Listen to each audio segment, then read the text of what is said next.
आपने नोटिस किया अभी कि the angle of refraction is greater than the angle of incidence when light enters into a medium of lower refractive index. देखें, जब भी light high refractive index से जाएगी एक ऐसे मीडियम में जिसका रिफ्रैक्टिव इंडेक्स लो है, ग्लास का रिफ्रैक्टिव इंडेक्स हाई है, एयर का लो है, वाटर का रिफ्रैक्टिव इंडेक्स हाई है, एयर का लो है, डायमंड का रिफ्रैक्टिव इंडेक्स सबसे हाई है, एयर का लो है।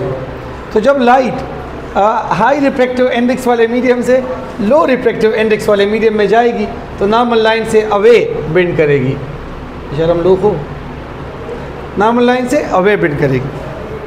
आपने देखा कि बेंड किया लाइट रे ने, क्लियर है ना? तो खाने का स्टाइल है तो सीरियस कहना करे यार प्लीज़, लाइक सीरियस शब महमक कसलम खानदा और जी करा वो खान दिए खा तो सीरियस।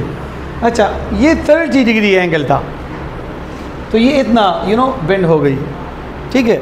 अब आपने इंसिडेंट रे इस तरह इंसिडेंट करा दी ट्रांसपेरेंट मीडियम पे कि जाते हुए इस रे ने 45 डिग्री का एंगल बनाया। एंगल ऑफ इंसिडेंस 15 डिग्री आपने बढ़ाया। तो जब आप एंगल ऑफ इंसिडेंस बढ़ाते हैं तो एंगल ऑफ रिफ्रैक्शन बहुत ज़्यादा बढ़ेगा। आपने देखा कि इसने मज़ीद डिविएशन शो की और इसके निस्बत ये वाला एंगल ऑफ रिफ्रैक्शन बहुत बड़ा है। एंगल ऑफ रिफ्रैक्शन बहुत ज़्यादा बड़ा as compare to angle of incidence के। अब आप केस नंबर 3 को देखें, फिगर सी में अगर आप एंगल ऑफ इंसिडेंस इतना बढ़ाए, ये वैसे फ़र्ज़ी एक एंगल मैंने दिया है, अगर आप एंगल ऑफ इंसिडेंस इतना बढ़ाए कि वो क्रिटिकल एंगल के इक्वल आ जाए तो फिर लाइट रिफ्रैक्ट नहीं करेगी बल्कि लाइट उस मटेरियल के बाउंड्री के अलोंग जाएगी, बाउंड्री के ऊपर से चली जाएगी। और लास्ट केस, जब आप एंगल ऑफ इंसिडेंस को इतना बढ़ाएं कि angle of incidence critical angle से भी बढ़ जाए तो फिर light instead of refraction will be reflected. Refraction के बजाय लाइट रिफ्लेक्शन शो करेगी। This phenomena is called total internal reflection. देखिए, जब आप एंगल ऑफ, आपको पता है कि वैसे भी एंगल ऑफ रिफ्रैक्शन ग्रेटर होता है एंगल ऑफ इंसिडेंस से, लेकिन कब? जब लाइट एंटर हो रही हो हाई रिफ्रैक्टिव इंडेक्स वाले मीडियम से लो रिफ्रैक्टिव इंडेक्स वाले मीडियम में। तो फिर टोटल इंटरनल रिफ्लेक्शन कब होगा? टोटल इंटरनल रिफ्लेक्शन कब होता है? When light travelling from a region of high refractive index to a region of lower refractive index and it strikes the boundary with an angle greater than the critical angle. जब light denser medium से जा रही हो rare medium में और light transparent material के boundary को hit करे, लेकिन कितने डिग्री एंगल से हिट करे? कितने एंगल से?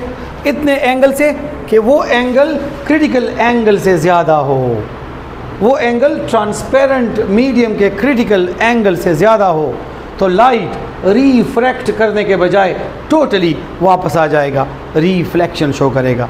This phenomena is called total internal reflection. लेकिन ये फिनोमेना कब होगा? 2 कंडीशन है इसके लिए। नंबर फर्स्ट, जब लाइट ट्रेवल कर रही हो डेंसर मीडियम से रेयर मीडियम में। नंबर सेकंड, जब लाइट एंगल ऑफ इंसिडेंस इतना बनाए नॉर्मल लाइन के साथ कि वो क्रिटिकल एंगल से ज़्यादा हो, तो इस केस में light total internal reflection show करेगी। अच्छा, क्रिटिकल एंगल आप एक मटेरियल का कैसे फाइंड करेंगे? क्रिटिकल एंगल फाइंड करने के लिए आप स्नेल लॉ को यूज़ कर लें। जिस एंगल के साथ लाइट एंटर हो रही है वो θ1 है, वो क्रिटिकल एंगल के बराबर लानी है हमने, ठीक है। हमने क्रिटिकल एंगल फाइंड करना है। और एंगल ऑफ रिफ्रैक्शन θ2 वो 90 डिग्री रख के स्नेल लॉ यूज़ कर ले। स्नेल लॉ कल हमने किस तरह पढ़ा था कि the product of refractive index of one medium into sine of angle of incidence must be equal to the product of refractive index of other medium into sine of angle of refraction. in 1 sin θ1 equal होगी in 2 sin θ2 के। अब देखें, in 1 sin θ1 को हमने θc कहा है, critical angle into sine theta 2, theta 2 को हमने 90 कहा है, साइन 90 इक्वल है 1 के, तो इधर क्या चीज़ रह गई, इन 1 साइन थीटा 1, इन 1 साइन थीटा c, और इधर इन 2। अब देखें ये इन 1 इधर मल्टीप्लिकेशन में है, उधर ले जाए तो डिवाइड हो जाएगा। हमने थीटा फाइंड करनी है, थीटा फाइंड करने के लिए साइन पावर 1 है, जब आप इसे इक्वेशन के उस साइड पे शिफ्ट करेंगे तो क्या आएगा, साइन इनवर्स बन जाएगा। तो sine inverse n 2 divide by n 1 कर ले तो आपको क्रिटिकल एंगल की वैल्यू मिल जाएगी। That's it.